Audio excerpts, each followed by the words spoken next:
حضرت فاطمہ رضی اللہ تعالی عنہا چکی خود پیستی تھی اور چکی پیس پیس کر ہاتھوں پر نشان پڑ گئے تھے، ہاتھوں پہ چھالے نکل آئے، اور مشکیزہ خود اٹھایا کرتی تھی۔ مشکیزہ اٹھانے کی وجہ سے آپ کے جسم پر نشان پڑ گئے تھے، اور جھاڑو دینا ان کا معمول تھا۔ جھاڑو دینے کی وجہ سے آپ کے کپڑے میلے رہتے تھے۔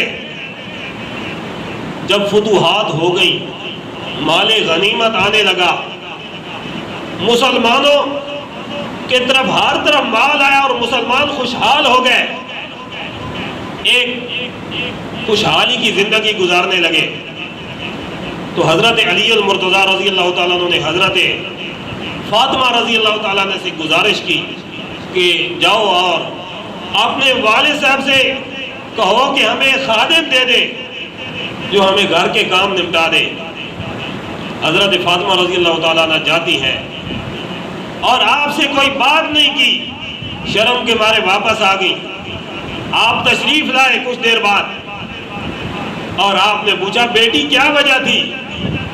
حضرت فاطمہ رضی اللہ تعالیٰ عنہ شرم کے بارے میں کوئی بات نہ کی، لیکن حضرت علی المرتضیٰ رضی اللہ تعالیٰ عنہ نے ساری بات بتا دی کہ اصل وجہ یہ تھی۔ آپ نے فرمایا کہ میں آپ کو خادم دوں یا اس سے بھی بہتر چیز دوں؟ آپ نے فرمایا نماز کے بعد 33 مرتبہ پڑھا کرو سبحان اللہ، 33 مرتبہ پڑھا کرو الحمدللہ، اور 34 مرتبہ پڑھا کرو اللہ اکبر، یہ خادم سے بہتر ہے۔ اور اگر تم اسی حالت میں زندگی گزارتے رہو تو یہ بہت بہتر ہے۔ یہ ان کی زندگی تھی۔ حضرت فاطمہ رضی اللہ تعالیٰ عنہ آپ کے پاس بیٹھی ہیں، حضرت عائشہ بھی بیٹھی تھی۔ تو آپ صلی اللہ علیہ وسلم نے حضرت فاطمہ کے کان میں سرگوشی کی، حضرت فاطمہ رضی اللہ تعالیٰ عنہا رونے لگی۔ آپ نے دوسرے کان میں سرگوشی کی، حضرت فاطمہ رضی اللہ تعالیٰ عنہ ہنسنے لگی۔ حضرت عائشہ صدیقہ رضی اللہ تعالیٰ عنہا نے وجہ پوچھی کہ بیٹی وجہ کیا تھی؟ پہلی مرتبہ آپ کے کان میں سرگوشی ہوئی، آپ رونے لگی، دوبارہ سرگوشی ہوئی تو آپ ہنسنے لگی۔ حضرت فاطمہ نے کہا کہ میرے بابا نے میرے کان میں کہا کہ بیٹی میں اسی بیماری کی حالت میں دنیا سے چلا جاؤں گا۔ اس کے بعد میں رونے لگی، اور میرے بابا نے دوسرے کان میں سرگوشی کی کہ بیٹی گھبرانے کی ضرورت نہیں ہے، اگر میری وفات کے بعد جنت میں کوئی سب سے پہلے آ کر مجھے ملے گا تو ہی وہ عورت ہوگی۔ اس کے بعد میں ہنسنے لگی۔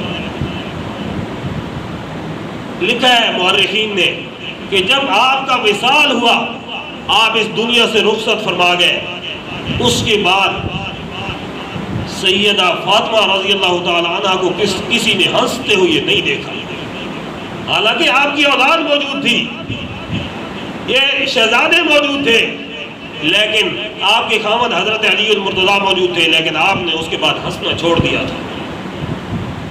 اتنا دکھ ہوا اپنے والد کی جدائی کا،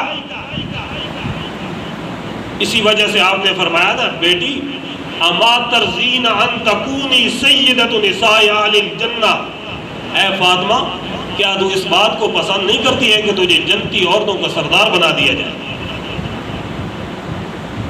اور یہی فاطمہ رضی اللہ تعالیٰ عنہ ہے، اپنی فقیرانہ زندگی گزار لیتی ہیں۔ جب موت کا وقت قریب ہوتا ہے تو وصیت کی کہ میرا جنازہ رات کے اندھیرے میں اٹھانا تاکہ کسی غیر محرم کی نگاہ میری چارپائی پر بھی نہ پڑے۔ سیدہ فاطمہ رضی اللہ تعالیٰ عنہ جب دنیا سے وصال فرما جاتی ہیں تو آپ کو پتہ ہے غسل کس نے دیا ہے اور بیماری کی حالت میں آپ کی تیمارداری کس نے کی ہے؟ سیدنا ابو بکر صدیق رضی اللہ تعالیٰ عنہ کی بیوی حضرت اسماء بنت امیس، وہ آپ کے پاس بیٹھی رہی، اور جب وفات ہوئی تو اس وقت بھی آپ کے پاس موجود تھی، اور آپ کی وفات کے بعد آپ کو غسل دینے والی عورت بھی سیدنا صدیق اکبر کی بیوی اسماء بنت امیس تھی۔ اور جب جنازہ پڑھانے کا وقت آیا دوستو تو سیدنا علی المرتضیٰ نے حضرت ابو بکر صدیق کو کہا کہ آپ ان کی جنازہ پڑھائیں، لیکن حضرت ابو بکر نے کہا نہیں، آپ ان کے شوہر ہیں، آپ نماز جنازہ پڑھائیں۔ لیکن حضرت علی المرتضیٰ نے فرمایا ابو بکر میرے دل میں وہ نبی کا فرمان دوڑ رہا ہے کہ میرے نبی نے فرمایا ابو بکر کی موجودگی میں کسی اور کے لیے مناسب نہیں ہے کہ وہ آگے کھڑا ہو، وہ امامت کرائے، آپ جنازہ پڑھائیں۔ حضرت ابو بکر صدیق رضی اللہ تعالیٰ نے آپ کا جنازہ پڑھایا۔ نکاح کے گواہ بھی ابو بکر و عمر، اور آپ کو غسل دینے والی ابو بکر کی بیوی، اور نماز جنازہ پڑھانے والے ابو بکر صدیق۔ اور آپ رضی اللہ تعالیٰ عنہ کی 3 بیٹیاں تھیں، حضرت رقیہ، حضرت ام کلثوم، حضرت زینب، اور آپ رضی اللہ تعالیٰ عنہ یعنی حضرت علی اور حضرت فاطمہ کے 3 ہی بیٹے تھے۔ حضرت فاطمہ سے حضرت حسن، حضرت حسین اور حضرت محسن۔ ویسے تو حضرت علی کے 18 بیٹے تھے، آپ کو کسی نے بتایا ہی نہیں ہے آج تک۔ حضرت علی کے 18 بیٹے تھے، اور بیٹیاں اور بیٹوں کی ملا کر تعداد 27 بنتی ہے۔